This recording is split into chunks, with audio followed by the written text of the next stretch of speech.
کہنے پر منو ان عمل کرتے ہوئے پریس کانفرنس بھی کر ڈالی ہے.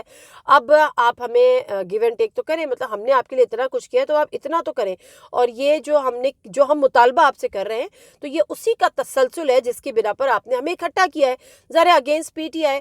تو انہوں نے کہا کہ اب جب الیکشنز ہوں گے اور پی ٹی آئی اگر یہاں سے آ جاتی ہے, کیونکہ اس کو اپنی ورکنگ ہوئی ہوئی ہے, ایک ہوا چلی ہوئی ہے, اور ہمیں تھوڑا سا ٹائم ہے لوگوں میں جانے کا اور دوبارہ سے اپنی پوزیشن کو ہولڈ کرنے کا, پلس یہ کہ مہاجر کارڈ دوبارہ سے کھیلنے کا, لوگوں کو بتانے کا کہ جی ہم مہاجروں کے لیے جمع ہوئے ہیں. تو یہاں پر پھر رات گئے میٹنگز ہوئی, اور اگین جو رات گئے کی کاروائیاں ہوتی ہیں وہ پھر ایسی ہوتی ہیں, وہ سسپیشس بھی ہوتی ہیں, وہ شبخون بھی ہوتے ہیں, اور وہ بہت ساری چیزیں ہوتی ہیں. تو رات گئے اعلان ہو گیا, اور بلاول بھٹو زرداری صاحب کو اچھی طرح سمجھا دیا گیا. میں اس سے زیادہ کہ کوئی الفاظ ادا نہیں کروں گی کہ جی آپ نے یہ کرنا ہے تو بہتر ہے کہ آپ کر لیں, اور جس زبان میں اور جس ٹون میں سمجھایا گیا تو بلاول بھٹو زرداری صاحب کے پاس بھی آپشن نہیں تھا, یہ آپشن بچا نہیں, اور پھر انہوں نے کہا کہ ٹھیک ہے, اور یوں رات گئے اعلان ہو گیا. اب یہ اعلان تو ہو گیا, دوسری طرف اس پر پی ٹی آئی نے بھی احتجاج کا اعلان کیا, پرزور احتجاج کیا کہ جی ہم کرنا چاہتے ہیں. جماعت اسلامی نے بھی کیا, انہوں نے کہا کہ جی ہم مذمت نہیں, ہم اس کی مزاحمت کریں گے. تو بہرحال اب اس وقت صورتحال یہ ہے کہ بلدیاتی انتخابات 15 جنوری کو ہونے کراچی میں نہیں جا رہے, اور اس کا خوف جو ہے وہ ظاہر سی بات ہے, آپ پنجاب سے الیکشن سے بھاگ رہے تھے یا وفاق کے الیکشن سے بھاگ رہے تھے, تو کراچی کے الیکشن پہ بھی بھگا دیا گیا.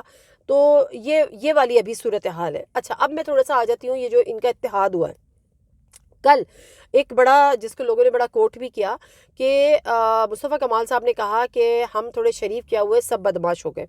اچھا, یہ جب ہماری آف دا ریکارڈ کچھ ایم کیو ایم کے لوگوں سے ملاقات ہوتی نا, تو وہ ہمیں یہ بڑے ہنستے ہوئے اور چل موڈ میں یہ بات کرتے تھے کہ ہم شریف کیا ہوئے سب بدماش ہو گئے, اس میں کوئی شک بھی نہیں ہے.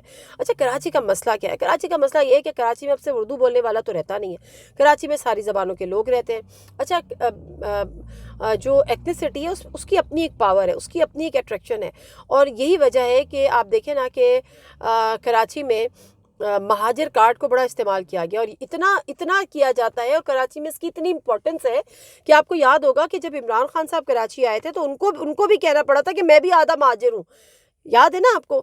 تو کراچی میں مہاجر کارڈ اتنا چلتا ہے.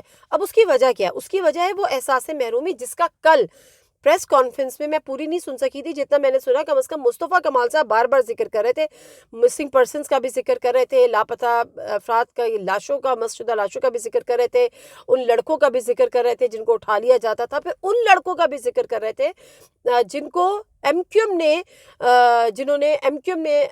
جن کو ایکسپلائٹ کیا تھا. اور اس میں کوئی شک نہیں ہے کہ ایم کیو ایم نے ایکسپلائٹ کیا تھا, وہ یہ والی ایم کیو ایم تھی, وہ والی ایم کیو ایم تھی, اس بحث سے ہٹ کر ایم کیو ایم نے ایکسپلائٹ کیا تھا.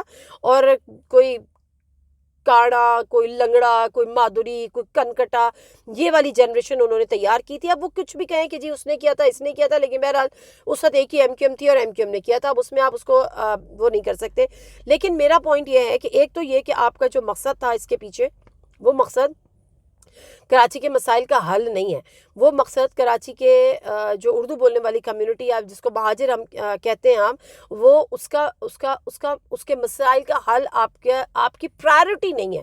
ہو سکتا ہے کہیں نہ کہیں آپ طے کریں, لیکن آپ کی پرائرٹی نہیں ہے.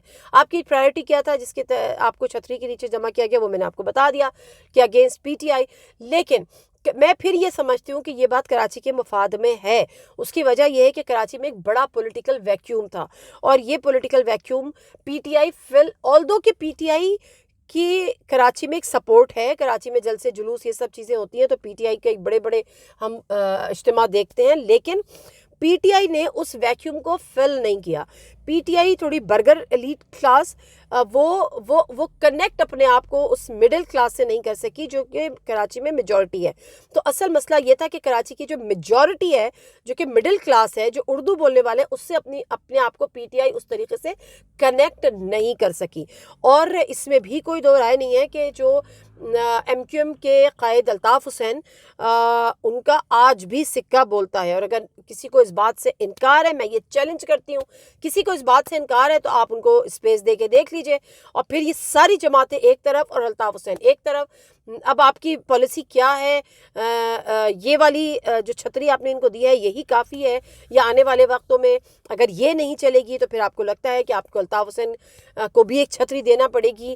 اور ایم کیو ایم لندن سے کیا خبریں آ رہی ہیں میں اگلے ویلاگ میں آپ سے شیئر کروں گی. ایک دو تھوڑی سی میری ان سے رابطے بھی ہونے ہیں, ذرا کھل کر گفتگو ہونی ہے. ٹائمنگ کے ڈفرینس کی وجہ سے میں نہیں کر سکی, لیکن اب میں ان سے ذرا بات کر کے پھر آپ تک پہنچاؤں گی کہ وہاں پر کیا ماحول ہے اس اتحاد کو لے کر.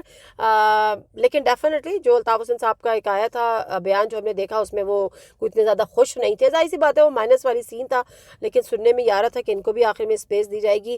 اور کل تو مصطفیٰ کمال صاحب یہ کہہ بھی رہے تھے کہ ہمارا ان سے کوئی ذاتی جھگڑا نہیں تھا, مگر یہ ایشوز تھے. But anyways let's C.